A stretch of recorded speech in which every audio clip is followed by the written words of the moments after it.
Okay, question number 17. How does pride show up in our work, our home, our church, and our community? I'm going to give you some examples of pride.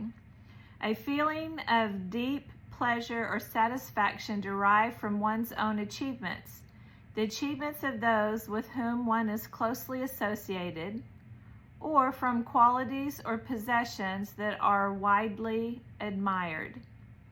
The team was bursting with pride after recording a sensational victory. And then another one, number 2, consciousness of one's own dignity. He swallowed his pride and asked for help. That would be like self-esteem, dignity, honor, self-respect, ego, self-worth, self-image. And the first one, where it's feeling of deep pleasure or satisfaction derived from one's own achievements, would be pleasure, joy, delight, gratification, fulfillment, or satisfaction. And then one other example, be especially proud of a particular quality or skill. She'd always prided herself on her ability to deal with a crisis. So those are just some ways that we can walk in pride. And then the question was, how does one show up? How does pride show up in work? So if you're at work and you have a feeling of deep pleasure or satisfaction derived from your achievement at work, or at home, how does a pleasure of deep pleasure or satisfaction derived from your achievements at home?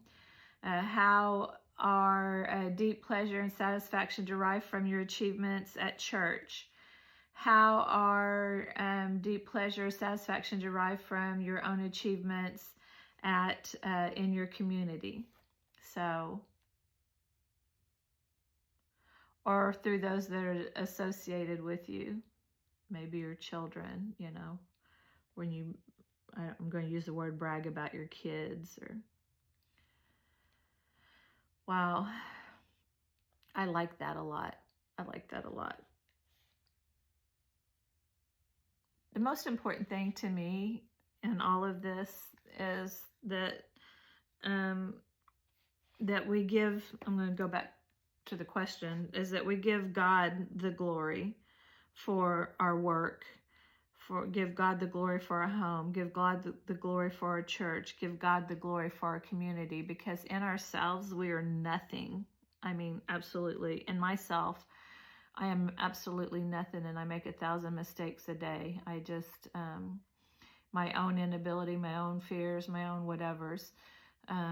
In God, all things are possible. And He just, and so sometimes it's like, in the midnight hour, I mean, He just shows up and He just does the miraculous. And when He does, there becomes this sense of security in Him and what the Father can do.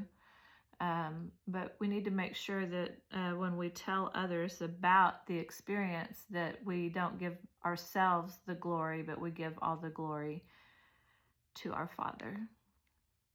God, I just give You glory for our home, our church, our marriages, our children, our communities, our work, everything that we have, God, because You live within us.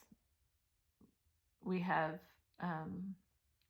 the greatest opportunities for Your glory and manifested power and authority to be illuminated inside of our lives. In that, we are open vessels for the illumination of Your glory, and in You alone.